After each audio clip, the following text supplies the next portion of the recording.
अस्सलामुअलैकुम फ्रेंड्स, कैसे हैं आप सब। उम्मीद है कि आप सब खैरियत से होंगे। अल्लाह का शुक्र है जी, मैं भी बिल्कुल ठीक ठाक हूँ। और आज एक गुड न्यूज़ है जो मैंने आप लोगों के साथ शेयर करनी है, क्योंकि मेरी कोशिश ये होती है कि जो अच्छी खबर हो वो तमाम दोस्तों के साथ शेयर की जाए। क्योंकि देखें, और ये जो खबर है ये वीज़ा से रिलेटेड है। आपको पता है कि मैं ज़्यादातर मेरी जो वीडियोस हैं वो माल्टा के जो वीज़ा प्रोसेस है उसके ऊपर है। लेकिन माल्टा का आजकल आपको पता है कि जो मसला बना हुआ है, ज़्यादातर वो वीज़ास जो हैं वो दे रहे हैं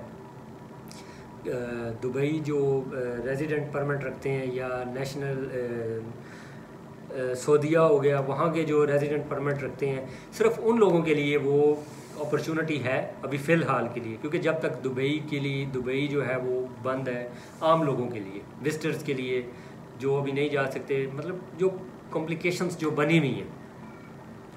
तो जी ये उन लोगों के लिए है कि जो लोग बाहर जाना चाहते हैं, अपना मतलब यूरोप में जाके अपना एक फ्यूचर बनाना चाहते हैं, एक जो है अपनी फैमिली को सपोर्ट करना चाहते हैं।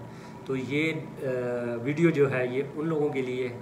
और ये मुझे ये इन्फॉर्मेशन मिली है, एक हमारे जानने वाले हैं, उन्होंने ये मुझे बताया कि आप लोगों को थोड़ा सा गाइड करें, उनको बताएं, उनको थोड़ी सी अवेयरनेस दें कि आप लोग अप्लाई करें।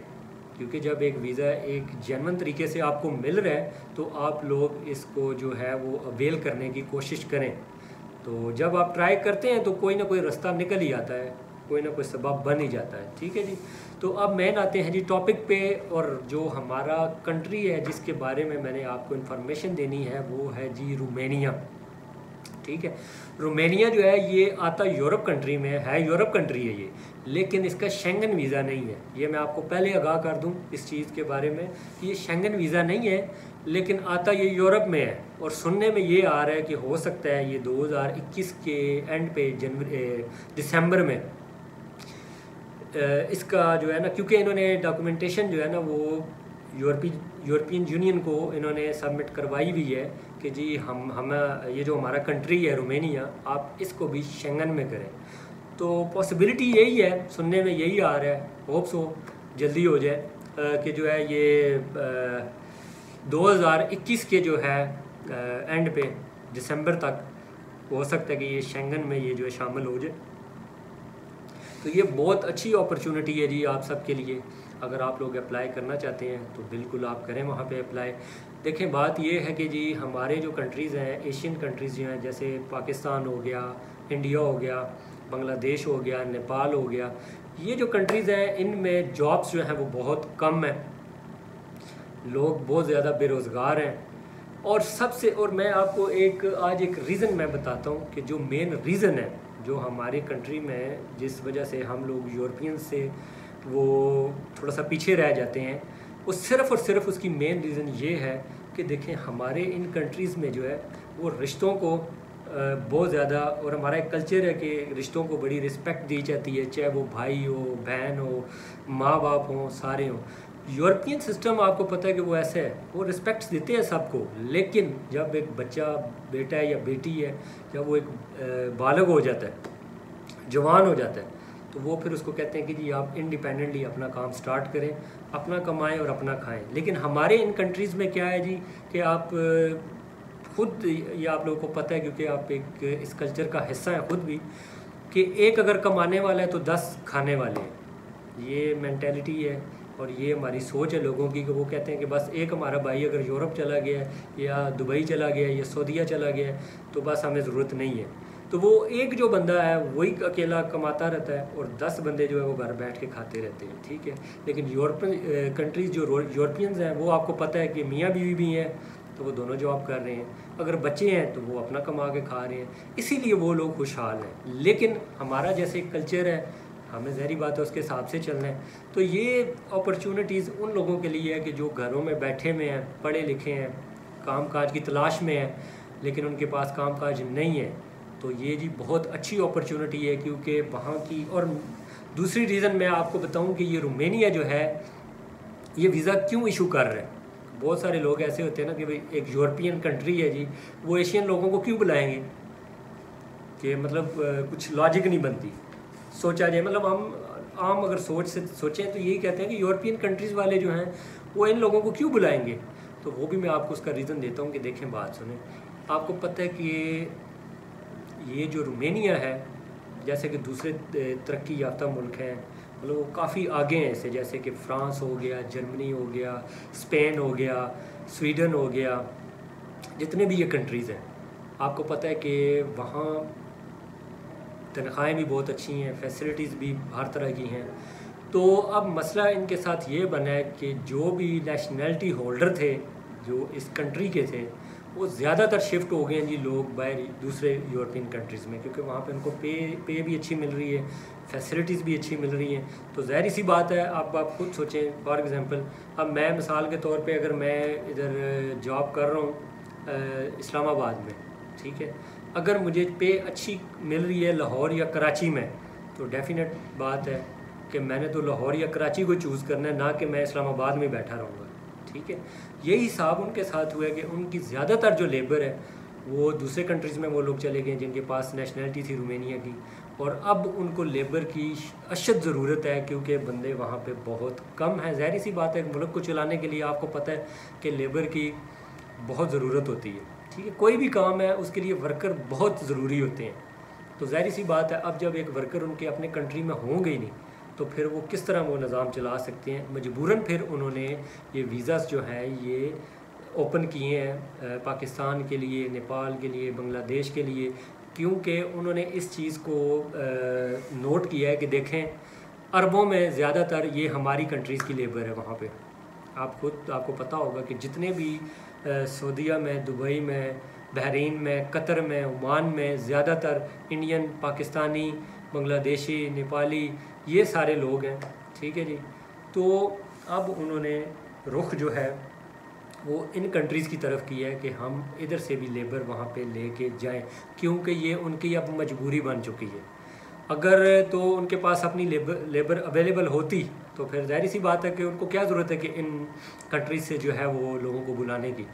लेकिन अब उनका जो मैंने आपको रीज़न बताया कि मेन उनका मसला अब ये बना है कि अब बाहर से भी अगर वो यूरोप से भी कोई लेबर मंगवाते हैं तो वो काफ़ी कॉस्टली उनको पड़ती है।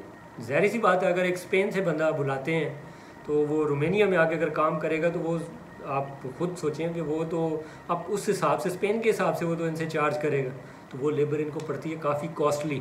इस वजह से ये जो है ये बुला रहे हैं इन कंट्रीज़ से लोगों को, और ये चाह रहे हैं कि हम लोग इधर से बंदों को बुलाएं, और ताकि हमें लेबर थोड़ी सस्ती पड़े और हमारा निज़ाम जो है वो चलता रहे।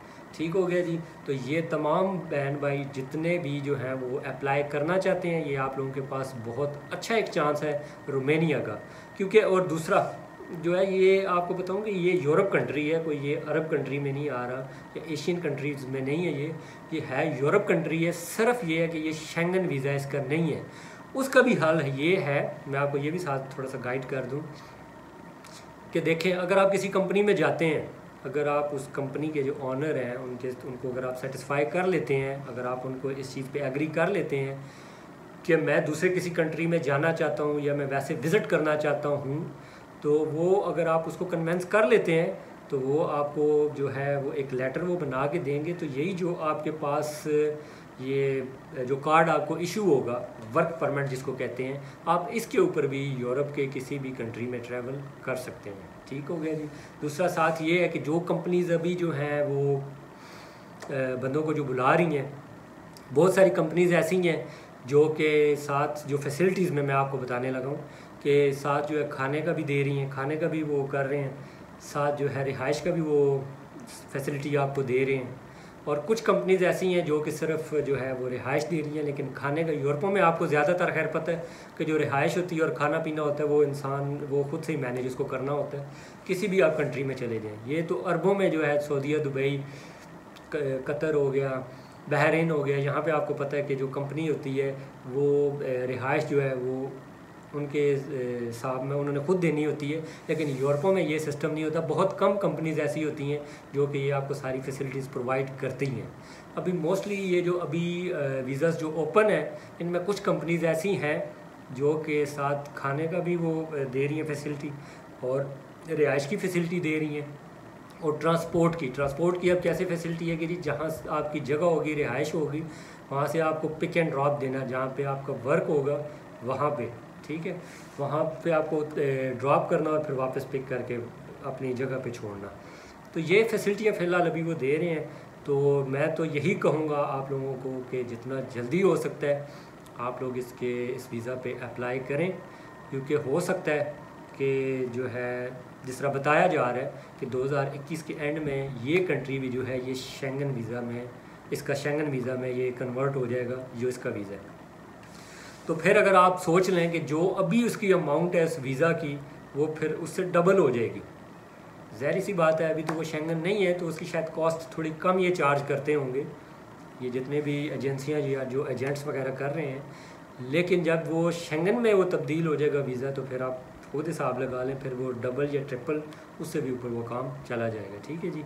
तो मज़ीद किसी को अगर इन्फॉर्मेशन चाहिए होगी तो वो भाई मुझे कमेंट्स में जो है कमेंट्स बॉक्स में जो है वो मैसेज कर सकते हैं। तो इंशाल्लाह मैं कोशिश पूरी करूँगा कि आपको जो है उससे आगाह करूँ जो तफसील है या जो वहाँ के मामलात हैं, क्योंकि मुझे किसी ये हमारे अजीज़ ही हैं जानने वाले हैं कि उन्होंने ही मुझे बोला कि आप थोड़ा सा लोगों को गाइड करें कि ठीक है अरबों की तरफ भी अगर आपको चांस बनता है तो ठीक है आप जाएं, लेकिन अगर आपको एक यूरोप का चांस मिल रहा है तो आप इधर भी अप्लाई करें। तो मैंने सोचा कि अपने जितने भी बहन भाई हमारे पाकिस्तानी हैं, इंडियन हैं, बांग्लादेशी हैं, नेपाली हैं, क्योंकि लेबर है बहुत ज़्यादा यहाँ पे, जॉब्स यहाँ पे है नहीं है, तो ये मेरा फ़र्ज़ बनता है कि अगर एक अपॉर्चुनिटी है तो वो आप सबके सामने लाई जाए और ताकि आप लोग अप्लाई करें और अपना रोज़गार कमाएं।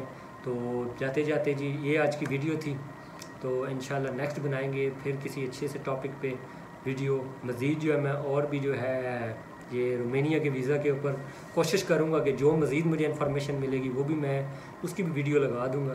तो जाते जाते लास्ट में एक रिक्वेस्ट, जो मेरे चैनल पे न्यू हैं उन सबसे ये रिक्वेस्ट लास्ट पे होती है कि मेरे चैनल को सब्सक्राइब करें, लाइक करें, शेयर करें। मैंने मोस्टली देखा है कि जो मेरे चैनल को वीडियोस को वॉच करते हैं लेकिन वो सब्सक्राइब नहीं करते, मतलब वो इस चीज़ पे थोड़ा सा एक अफसोस होता है कि हम लोग दिलो जान से मतलब आपके लिए हम कोशिश करते हैं कि जितना हमसे हो सकता है हम एक जो है एक्यूरेट जो इन्फॉर्मेशन है वो आपको दें। तो आपका भी काम बनता है कि आप हमें भी सपोर्ट करें। ठीक हो गया जी। तो बस ये रिक्वेस्ट होती है आप सबसे, आगे आपकी अपनी चॉइस है। अगर आपका दिल करे तो आप सब्सक्राइब करें, अगर आपका दिल ना करे तो वो आपकी अपनी मर्ज़ी है जी। तो मिलते हैं जी नेक्स्ट किसी वीडियो में, तब तक के लिए इजाज़त दीजिए। अल्लाह हाफिज़।